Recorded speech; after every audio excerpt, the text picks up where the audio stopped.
It was Christmas Eve when the door slammed behind me. No coat, no plan, no place to go. An hour later, barefoot under a frozen bridge, I gave my boots to a stranger I thought was homeless. I expected frostbite, not engines. Because 10 minutes after he vanished into the snow, 19 black BMWs rolled in and surrounded me. And the man wearing my boots stepped out. No longer a stranger, no longer poor, and about to change my life forever. Welcome to Voice of Alicia, where stories breathe, emotions speak, and every word paints a world of its own. Close your eyes, relax your mind, and step into a story crafted just for you. Christmas Eve has a way of magnifying everything. The cold feels sharper. The silence feels louder, and when something goes wrong, it feels like the whole world is watching. That night, the snow had started falling early, thick and heavy, like the sky was trying to bury the city under a white apology. I stood on the front steps of the house I thought I belonged to, holding a small duffel bag in one hand and my phone in the other, its screen dark and useless. The door behind me had just slammed shut, hard enough to rattle the wreath still hanging on it. No goodbye, no explanation, just the echo of a voice I knew too well saying, "Don't come back." I didn't even argue. Maybe that's what hurt the most. Somewhere inside, I knew arguing wouldn't change anything. When someone decides you're done, especially on a night like that, they've already rehearsed it in their head. I pulled my jacket tighter, even though it did nothing against the wind slicing through the street. My boots were old, cracked at the seams, the soles worn thin from years of walking to places I never quite arrived at. I'd owned better ones. But life has a way of trading your good shoes for lessons you never asked for. I started walking because standing still felt like admitting defeat. Every house I passed glowed with warm yellow light. I could see families moving inside, shadows crossing windows, people laughing, hands reaching for plates of food. Somewhere, a radio played a Christmas song, so cheerful it felt cruel. My stomach tightened, not just from hunger, but from the realization that I didn't have anywhere to go. No couch waiting, no spare room, just the street, and whatever it decided to give me. By the time I reached the underpass near the old railway tracks, my fingers were numb. I sat on the cold concrete, resting my bag beside me, and tried to plan my next move. Shelters would be full. Hotels were out of the question. I checked my phone again, hoping for a miracle notification. Nothing. That's when I noticed him. He stood a few steps away, half hidden by the shadow of the bridge. At first, I thought he was just another figure passing through, but then he spoke. His voice was hoarse, like he hadn't used it much lately. He asked if I had any spare change. I shook my head automatically, embarrassed by how little I had to offer. As he stepped closer, I saw his feet, or rather what was left of the shoes on them. They were soaked through, torn open at the toes, his socks barely hanging on. His feet were red, almost purple from the cold. I don't know why that's what broke me. Not my own situation, not being thrown out on Christmas Eve, but the sight of his feet trembling in the snow. I took off my boots without thinking. My mind didn't weigh pros and cons. My hands just moved. I held them out to him and told him to take them. He stared at me like I'd lost my mind. He asked if I was sure. I nodded, suddenly aware of how cold the ground felt under my socks. He slipped them on, and they fit him perfectly, like they'd been waiting for him all along. He thanked me over and over, his eyes shining with something I hadn't seen in a long time. Hope. Before he walked away, he said something strange. He told me to stay right there, just for a little while. Then he disappeared into the falling snow. I sat there barefoot, laughing softly at the absurdity of it all. Thrown out on Christmas Eve, no boots, no plan, and now taking advice from a stranger under a bridge. Still, I stayed. Maybe because I had nothing else to do. Maybe because something in his voice felt different. I hugged my knees to my chest, watching the snow pile up, unaware that this was the last quiet moment I'd have for a long time. 10 minutes passed, then 15. The cold crept into my bones, sharp and unforgiving. I started to wonder if I'd made the stupidest decision of my life. Giving away my boots felt noble in the moment, but now it felt reckless. I stood up and paced, stamping my feet to keep the blood moving. The underpass echoed with every sound, every breath. I was just about to pick up my bag and leave when I heard it. Engines. Not one or two, but many. Deep, smooth, expensive-sounding engines. Headlights appeared at the far end of the road, one after another, cutting through the snowfall like blades. I squinted, my heart starting to race. Cars didn't come here, especially not on Christmas Eve, especially not like this. They rolled in slowly and stopped around the underpass, forming a perfect circle.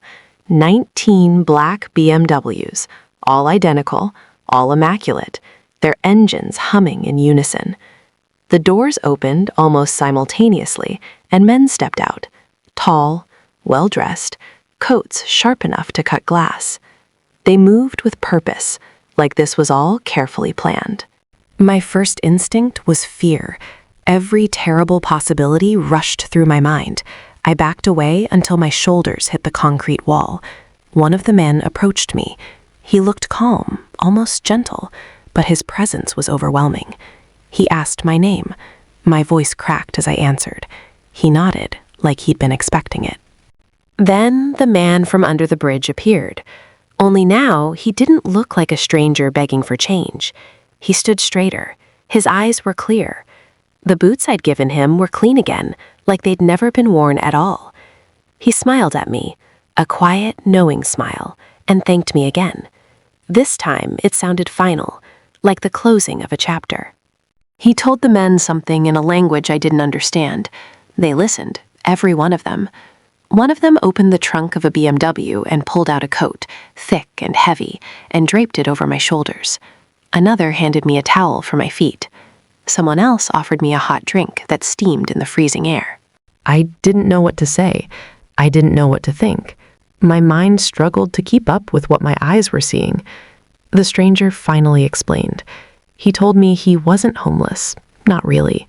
He said he tested people sometimes, quietly, without cameras, without announcements. He wanted to see who would still give when they had nothing left. Tonight, he said, I was the only one who did. I laughed, a short, disbelieving sound. I told him he didn't need to surround me with luxury cars to say thank you. He shook his head. He said this wasn't a thank you. It was a correction. He said life had taken too much from me already, and it was time to give some back. One of the men handed me an envelope. Inside was more money than I'd ever held in my hands at once, enough to change everything. Another man handed me a phone, brand new, already set up. The stranger looked me in the eyes and told me to start fresh. Not tomorrow, not next year. Tonight. As quickly as they had arrived, the men got back into their cars. The engines started again. The stranger paused for a moment, looked down at the boots on his feet, and smiled. Then he turned and walked away, disappearing into the line of black BMWs. They drove off into the snow, leaving me standing there, wrapped in a coat that still smelled new, my feet warm, my world completely upside down. I didn't sleep that night, not because I was cold or afraid, but because my mind refused to slow down. I checked the envelope again and again, convinced it would disappear if I stopped looking at it. It didn't. The phone worked. The coat was real. By morning, the snow had stopped, and the city looked different, like it was holding its breath. I spent the first hours just walking, feeling the pavement under my feet, reminding myself I was still me. Money doesn't instantly fix your head. It just gives your thoughts more room to echo. I found a small cafe open early, the kind that smells like fresh bread and burnt coffee. I ordered breakfast without checking the price. That alone felt illegal. As I sat there, warmth seeping back into my body, the events of the night replayed over and over. I wondered how many times that man had tested people like that, how many had walked past him, how many had looked away. I wondered why I hadn't. The answer scared me a little. Maybe I gave him my boots because I had nothing left to protect. Over the next few days, things moved fast, faster than I was ready for. Arrangements were made through people I'd never met, a place to stay, then a better one, paperwork, meetings, names I couldn't pronounce. I learned that the stranger was known in circles far above mine, someone who had built an empire quietly, without needing his face on billboards. The BMWs weren't for show. They were just transportation. But the strangest part wasn't the money or the access. It was the silence. There were no cameras, no social media posts, no headlines about a Christmas miracle. It was as if the whole thing was meant just for me, a private lesson, a closed loop. I struggled with guilt, with questions. Did I deserve this? What about everyone else under bridges that night? I asked him that later, when I was finally able to speak to him again. He told me he couldn't save everyone, but he could reward intention. He said kindness is contagious when it's genuine. He hoped mine would spread. So I did the only thing that made sense. I started giving back. Quietly, anonymously, paying for groceries, leaving envelopes where they'd be found, buying boots. Hundreds of pairs of boots. Every time I handed them over, I remembered the weight of cold concrete under my feet and the sound of 19 engines idling in the snow. Life didn't turn into a fairy tale overnight. Money removes problems, but it also reveals who you really are when survival is no longer your excuse. I had to learn how to live again, how to trust, how to plan for a future I never thought I'd have. There were mistakes, people who tried to use me, nights when I woke up convinced it had all been a dream. But every Christmas Eve after that, I went back to the underpass. Same spot, same time. Sometimes I met people, sometimes I didn't. I never wore expensive clothes there. I never arrived in a nice car. I wanted to remember exactly where I'd been standing when my life split in two. One year, I saw a young man sitting there, his shoes soaked, his hand shaking. I didn't test him. I didn't ask him to prove anything. I just sat down beside him and talked. I gave him a pair of boots. Then I gave him directions to a shelter I knew had space. He cried. I didn't tell him my story. I didn't need to. The stranger with the BMWs became a distant presence in my life. A mentor, in a way. He never let me forget that the night we met wasn't about money. It was about choice, about who you decide to be when no one is watching, when there's nothing in it for you. Now, years later, I still think about that moment on Christmas Eve when I slipped off my boots. If I'd hesitated, if I had walked away, if I'd decided I needed them more, everything would be different. Or maybe nothing would have changed at all, and that's the point. People ask me what the secret is, how to get lucky, how to have your life suddenly transformed. I tell them the truth, even when it sounds disappointing. There was no secret, no strategy, just a single decision made in the cold, without hope of reward. Those 19 black BMWs didn't surround me because I was special. They came because, for a brief moment, I forgot about myself. And that, I've learned, is the rarest thing of all. Every Christmas Eve, when the snow starts to fall, I remember the sound of the doors slamming behind me. I remember the ache in my feet. And I remember the smile of a stranger walking away in my boots. Not because of what he gave me later, but because of what that moment taught me. Sometimes the night you lose everything is the same night everything finally begins. Thank you for spending your time with Alicia. If this story moved you, let your support be felt. Like, share, and subscribe. Your presence inspires the next tale. Until our voices meet again, stay calm, stay curious, and keep dreaming.